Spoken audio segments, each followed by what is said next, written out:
Mr. Cartwright, if you could unmute yourself, please. There you go. This is 25 RO 02127. This is a speeding ticket that was issued on April 11th, about 10:30 in the evening on Woodward near Webster, and you were cited 60 in a 45. You can admit or deny responsibility, or you can admit responsibility with an explanation. How do you wish to proceed? I deny responsibility. I don't believe I was speeding at all. And based off of the You could original, raise your right hands, please. Do you swear or affirm that the testimony you're about to give in this matter will be the truth? yes, Okay, the officer will testify first, please. Okay, so I was going northbound Woodward while the defendant was going southbound. I had my front moving opposite radar on, so I was reading the southbound traffic. I got a reading of his vehicle at 60 miles an hour in a 45 mile an hour zone. After he passed my vehicle still going southbound, I activated the rear radar, which also confirmed the same speed as when he originally passed me, at which time I followed him for a little bit and then eventually pulled him over.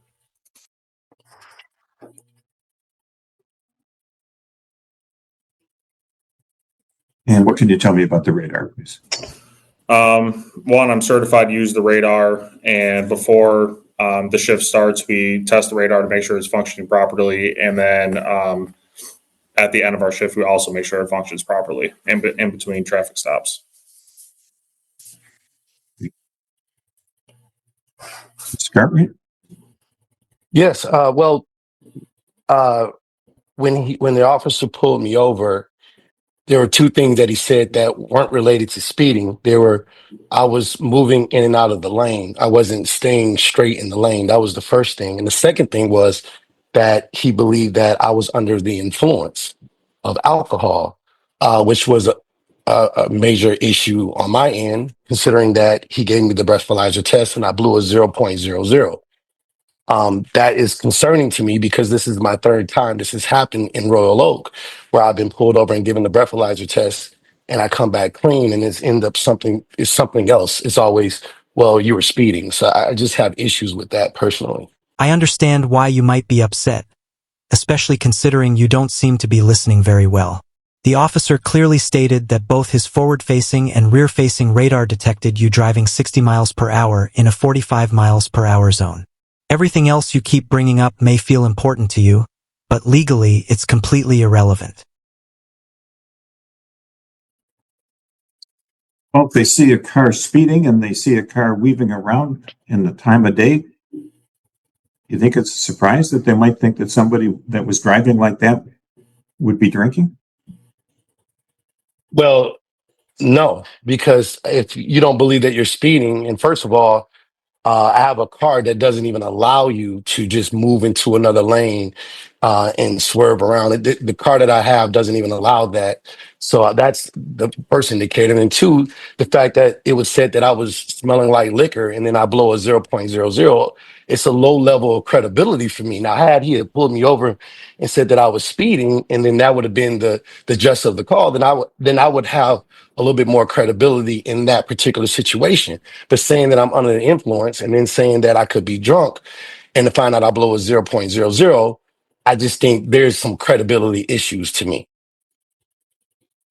When you say that there's credibility issues, do you mean with your credibility or with the officer's credibility? With the officers, I mean, if it appears that I am under the influence of liquor, and you say you smell alcohol, that was also something that he said, was that you smell like alcohol, and I didn't drink, I didn't smell like alcohol, or and those two things raise a sense of concern.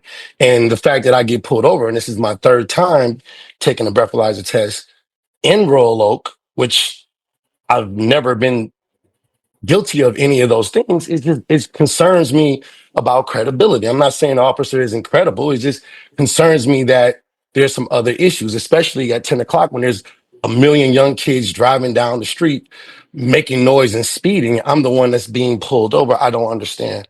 It's just concerning to me.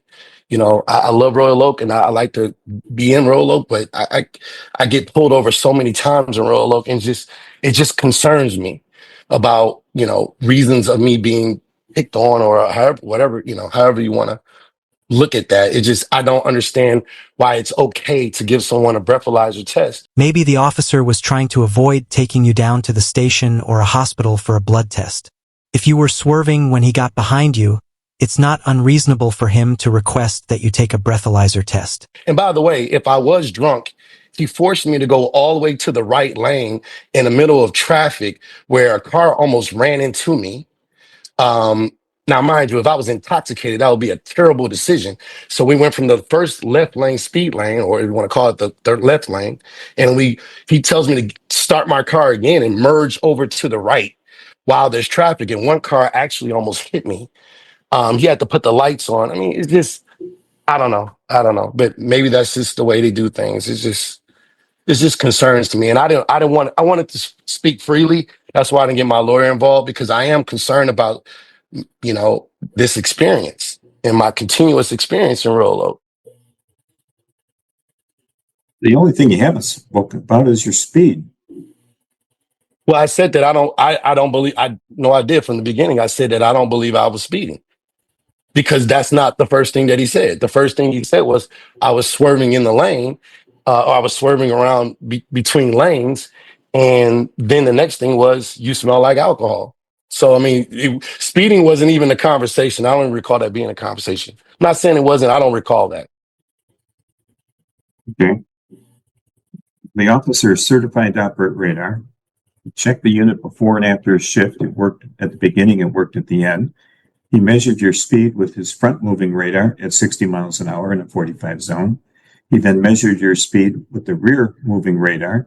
It stayed at 60 in the 45, and he wrote you for that. And the conversation about weaving isn't on the ticket. The fact that you took the preliminary breath test and showed that there was no alcohol is really a good thing. So that saved you some issues. And the bottom line here, you didn't think you were speeding, but he measured your speed twice with radar, and it didn't change. Two different modes on the radar. So you have paid a bond on, I do believe you're responsible for the reasons that I just said.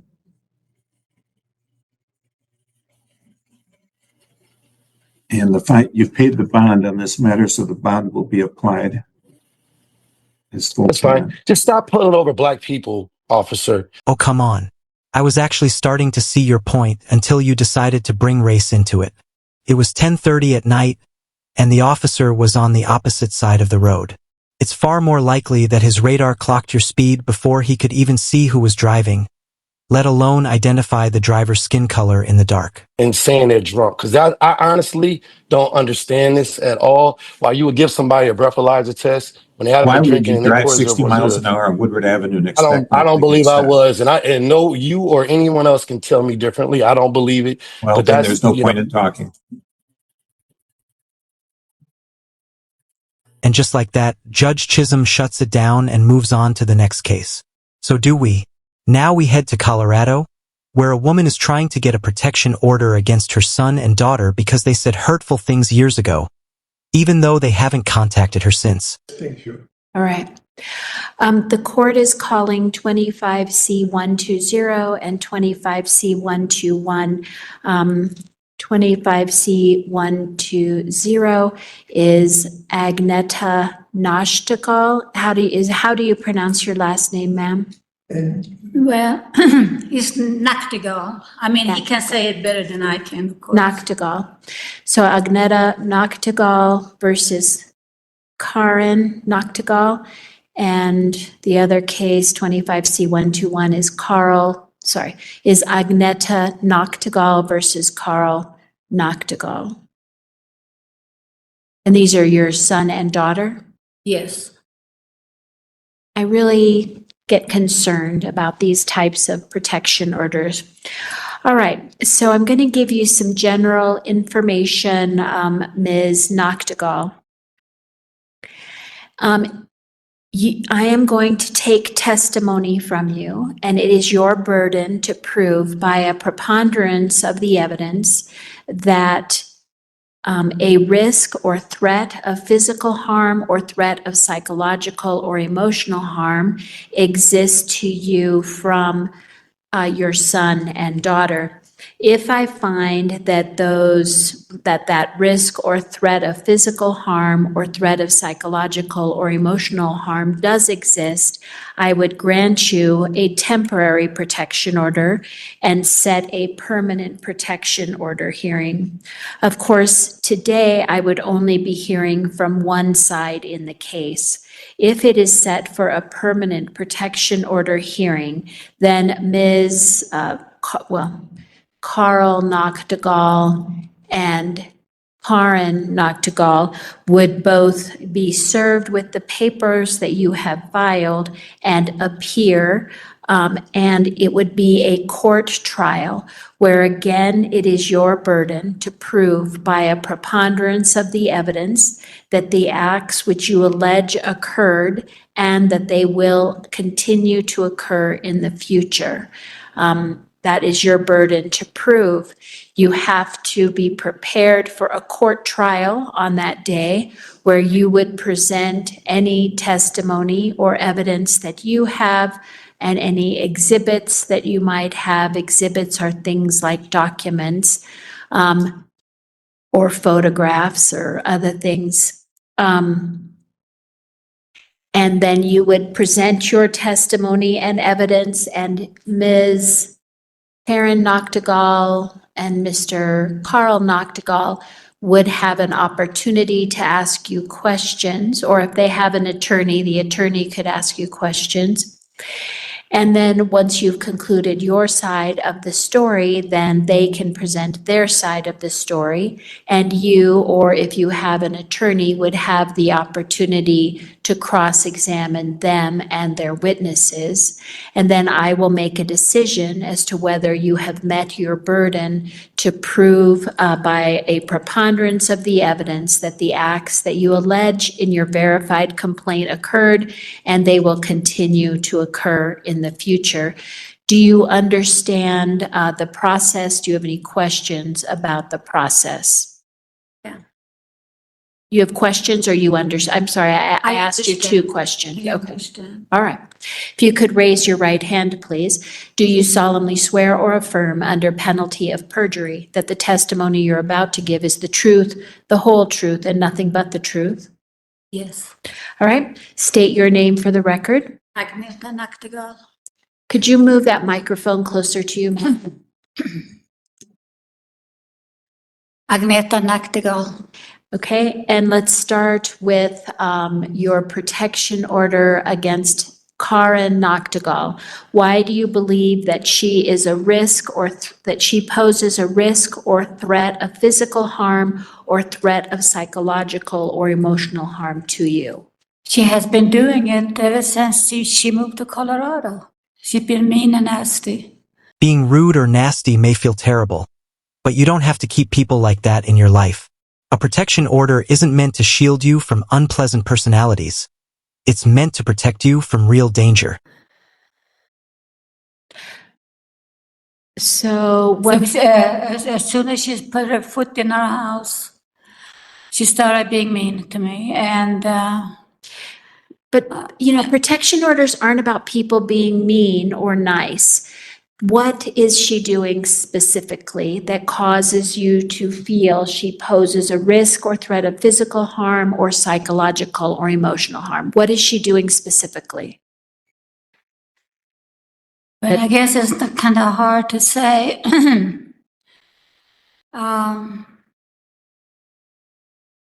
I kept on running away from her because she's mean, and locked myself in my bedroom. And I started to get high blood pressure in the beginning. And I didn't want to say anything to my husband and so I kept it all inside for years. And then finally, it became so bad I was telling him all the things he was doing to me, and then my heart started feeling weird, and then I ended up having a stroke. And then my doctor, of course, he wanted to know if I knew I got a stroke. I said, yeah, I'm afraid of my daughter. Yeah, she's the way she acts and behaves. So what is she doing specifically that causes you concern? There's so much. She's Well, very tell me very what- sneaky. 1 second. What has she done in August that you feel? Okay. When I wrote her that note, it's been about 1.5 years now that stay far away from me. So she has stayed far away from me. She has not come around, and I have not talked to her. But she's using my son as a supply and my granddaughters as a supply to be mean and nasty. And and just recently, my husband, when he goes and see his daughter and son, he comes home and he's not like the same person. He's like nervous. And I looking at him, I thought, what's going on here? And that one day, after acting weird for 3 days to 4 days, just staring at me and acting crazy. I mean, not crazy, but acting strange. And then all of a sudden he goes crying like a baby, and he says, I can't do it. I can't do it. Something tells me he wasn't crying because of the kids. He was crying because you constantly belittle him while he's sitting right there in front of you. He finally reached his limit, but he doesn't know how to express it without you overreacting. But what does that mean, Ms. Noctegal? I'm still not understanding what I mean, it sounds like what you're telling me is Karen Noctegal is not having contact with you. Is that correct? I told her not to because I'm going to call 911. So she's obeying that. So why are you feeling you need a protection order? Because she's using my grandchildren and my son. And if I go, he was going to take me to the market this one time, and he contacted his sister and said, I'm taking mom to Safeway Market. And they know I'm very sensitive, and I'm afraid I'm going to get another stroke, and I got a mini stroke because I knew what she was up to, and I still have side effects from that last. So what is she up to? I don't understand. I'm still not hearing facts that really are helpful. What is she up to that causes? She's slandering me. She is slandering. What does she say about you? What do you mean she's slandering you? How can I explain this? She also gets my grandchildren to verbal abuse me or do something abusing, and my son. And how do you know this, and what are the grandkids saying? Well, my 2 grandchildren, I had a Christmas party, and that was about 3 years ago. And for my grandchildren only. My daughter would not leave.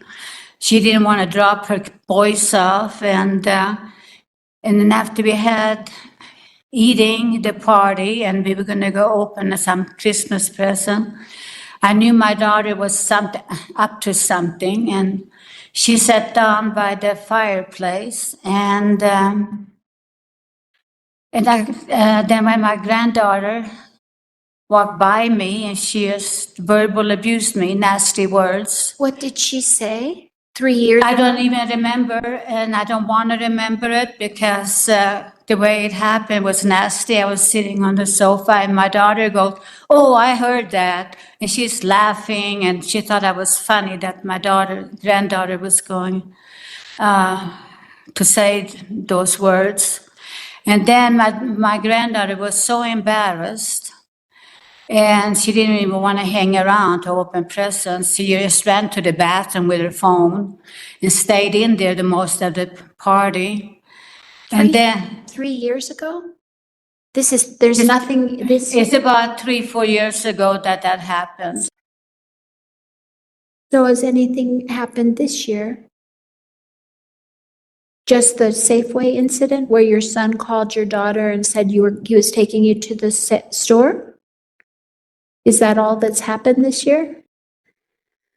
I misunderstood you. So, Well, I'm asking whether, 3 years ago is a long time, and you don't remember exactly what your granddaughter said. And we don't know if the granddaughter, you're saying that the granddaughter said that because of your daughter. But I guess what I'd like to have you focus on is what's happened more recently, like this year. well, the younger daughter, my younger daughter, Sabina, it happened this year, okay? Okay. We were Sabina. taking her out to Hungry Bear for luncheon. And she had just come from my daughter's house. And she asked if she could look at my phone, okay? And I said, okay. And I said, since you want to look at my phone, you can see what's wrong with my sound at this point, because there's something wrong with it. Anyway, she looked guilty.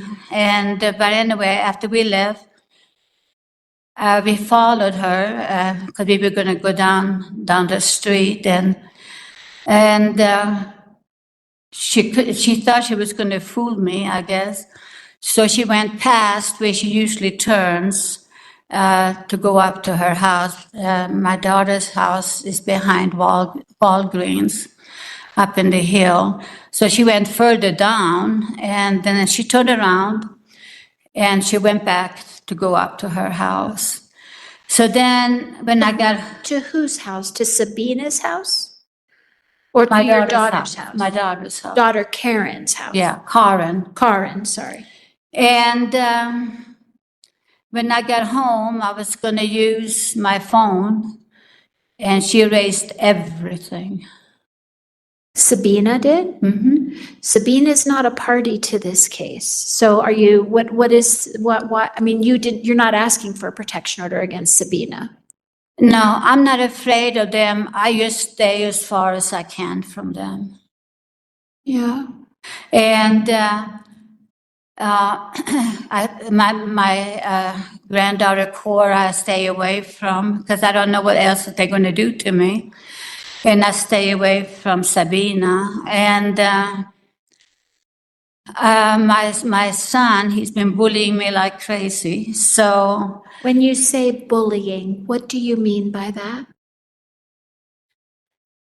well, he's on top of me, just What do you, calling me names and all kinds of stuff. what names is he calling you? I don't want to remember them. I really don't. Have to. Otherwise, I can't give you a protection order. So you have to remember. Okay, then you cannot give me a protection order. That's it then. I get that you're trying to sound defeated, but let's be honest. If you can't even remember why you need a protection order over something that happened 3 years ago, maybe you don't actually need one at all. Okay. So I just have to be worried and get more strokes. I still have a side effect of the mini stroke I had. It's going back and forth. My head and brain is just. And I'm sorry that that's happening to you, but I have to follow the law, Ms. Nachtigal. And that means you have to prove that, and proving means you have the burden to prove that you are entitled to a protection order. And so I need facts. But my daughter, they sneak around, so nobody will know that they're sneaking around on me. They do everything behind my husband's back, everything. They don't do it in front of him. Well, I don't even know what that means. They're doing everything behind his back, but I don't understand what that means. What are they doing? Being mean to me, And being nasty to me, And- bullying me, putting me down like I have nothing to say, I guess. so they're being mean and they bully. And so what is it that they are doing specifically to you? They're calling you names, but you don't want to tell me the names. They're taking you to the grocery store, and he calls his sister to let her know that you're going to the grocery store. What is mean or bullying? Because I had told my daughter to stay away from me, and now my son is helping her to come down to the store to be there. I guess so. I'm going to get another stroke then. Mr. Because Knox, I'm so petrified, I'm so scared what they've been doing to me. but I'm not hearing that they're doing I need help. I need you to explain what they are doing to you that causes you to be in such fear. That's the best way I can explain it. And if They're it's not good mean enough, and they I don't know bully. what to do. Okay, because I would need more detail, ma'am. If you want me to grant you a protection order, I need more detail about what they're being mean about specifically. If they're calling you names, whatever they're doing, I would need that specifically. Mr. Noctegal, do you have anything you would like to say? No. Well, I have a choice here. I either walk out and leave my place. And because he tried to get my husband to do something mean to me too, but he said, I can't do it because I know you will leave me if I do it. So, and I don't want to have another stroke or heart attack. And I just have to move out, honey. I cannot be around. Move out. I have to. I don't have anything done to you. No, you haven't. You caught yourself. You were going to go to follow what Karen wanted you to do, but you stopped yourself. I wonder. But if she's going to come around me and sneak around me and our son too, I cannot live like that, Fred. I have to leave. Do you need help packing? Honestly, I can't stand when people try to play the victim just to manipulate others into getting what they want. And let's be real. She's not going anywhere, especially after listing all those medical issues. And she's getting all my grandchildren to start being mean and nasty to me too. I mean, what kind of life is that for me? I've been petrified. But the only thing that you can tell me that she's making your granddaughters say anything is that your granddaughter 3 years ago said something mean to you, but you can't remember what it was. That it was pretty nasty, okay? Well, I appreciate that. And I never heard those words before, but it was pretty nasty. And the way my son is treating me behind his back too. I mean, it's just. My suggestion is that you all engage in some kind of family therapy and try and figure out what's going on and why you perceive, for example, your son calling your daughter to say that you're going to the grocery store, why you perceive that as a threat. Because I don't understand the threat. And from what you're telling me, wait, let me finish. What I am hearing you say is you wrote a note to her a year ago and she has stayed away from you. But she still is apparently keeping track of you. But I don't see what the threat of that is really.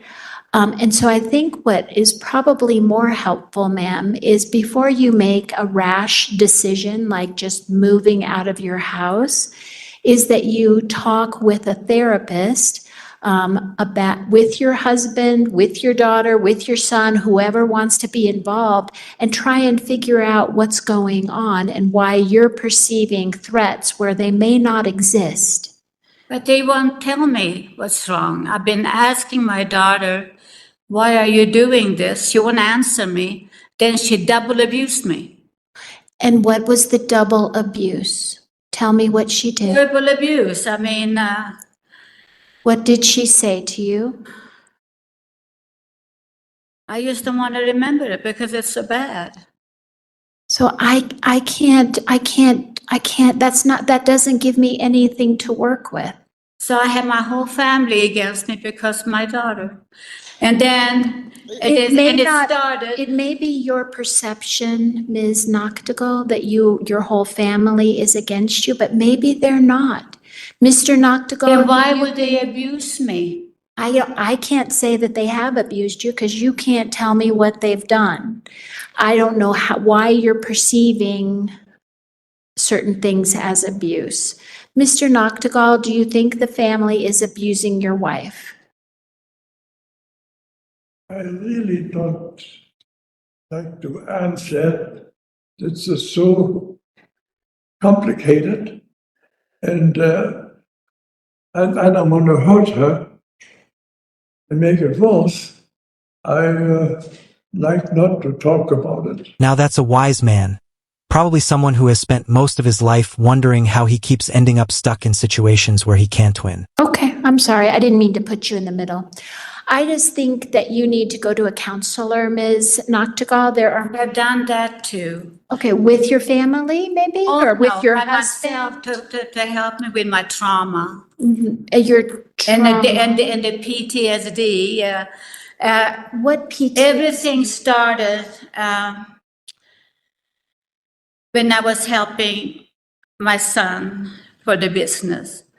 And I did read your statement. Yeah, You and think that your daughter was jealous because you his helped your wife son. was actually physically attacking me, okay? I would have, my lawyer at that time was going to file criminal charges against her and put her into jail. I didn't want him to do that because of her children. She had a 2-year-old daughter, and she was pregnant with the second one. And then she had another third daughter.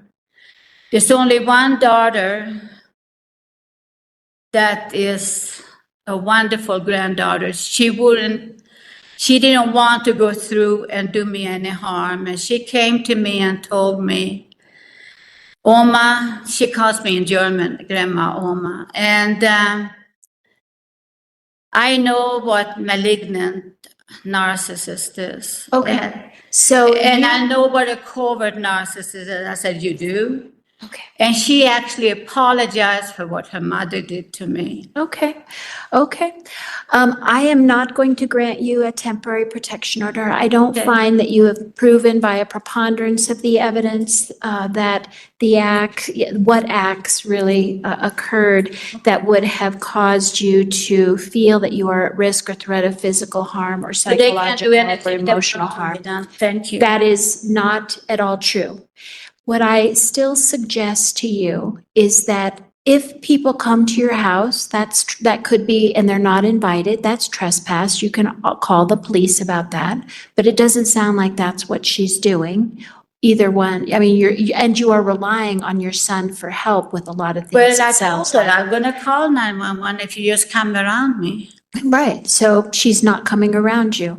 So my suggestion is that you go to a counselor. I don't know when the last time that you went to a counselor was, but I think that it might be worth you all talking to a counselor, maybe a family counselor, to see if you all, at least with your son, certainly your son is helping you with That's things. not going to help With your- me. I'm sorry. That's not going to help Okay. me being afraid of them. What am I going to do? It might, ma'am, because I think possibly, I'd like you to consider whether you are perceiving a threat where none exists. So I would just like you to consider that there may not be a threat, that maybe your family is just trying to keep an eye on you to make sure nothing You should happens to you. see her evil face when she comes after me when I'm trying to get away from her. Okay. She doesn't talk to me. She doesn't say anything. So there's no argument. There's nothing. She just do everything in secret. If all of this is supposedly happening in secret, then how do you even know about it? Maybe it's time to ask yourself whether this is truly happening, or if it might just be something you're imagining. Okay. All right. I just think that maybe it might be helpful to you to talk with your doctor as well about any medications that might be helpful to you. But I am not hearing that I just don't have enough to go on. You can obviously, if you decide that you can maybe put your mind to it, what they have actually said to you, what threats they've said, what They're not going to names, answer what, that. They're no, not going to. it's from you. If you, there's two alternatives and maybe both should happen. One, find a counselor to talk with a counselor and just be honest about what the threat, why you're perceiving a threat when maybe none exists. Second option, hold on, let me finish. I have to stop right now. Okay, I feel my blood pressure is going up high. okay, I'm sorry. I'm sorry. Okay, that's. I just can't find. The second option is that you get,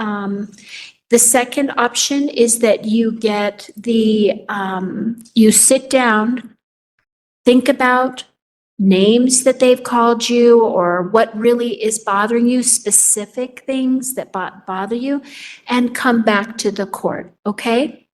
No, you won't see me again. I'm sorry. Okay, But thank you for trying to help me. But Okay. that's not helping me any. all right, all right. I don't think a protection order helps you either, so, all right. Well, it should have. It would have helped me. My protection, I would have felt more lighter. I don't know. And now I'm really petrified. Okay. Now I'm so scared I don't even know what to do. I'm a nervous wreck, honey. I'm sorry. Okay. Well, you can always come back if you feel that you can recall specifically what's happened. And I will consider your request for a protection order. But I think at this point, it would be more wise for you to talk with your doctor or a therapist about your concerns. All right? And certainly if you're able to talk with your counselor and the counselor thinks that you're at risk, he can always come. I'm shaking. Do you need water or anything? Do you need us to call the EMTs? Would you like us to, they're right down the street. Do you need us to call No, it's okay. I'd rather die anyway. So anyway, thank you. Okay, thank you very much. Have a good day. Thank you. I always find it awkward when someone tells a judge they'd rather die than accept the court's ruling, and the judge calmly responds with, "Okay, have a good day." That's the end of the video. If you enjoyed it, hit the like button. If not, hit dislike. But don't forget to leave a comment and subscribe with notifications turned on so you don't miss future content.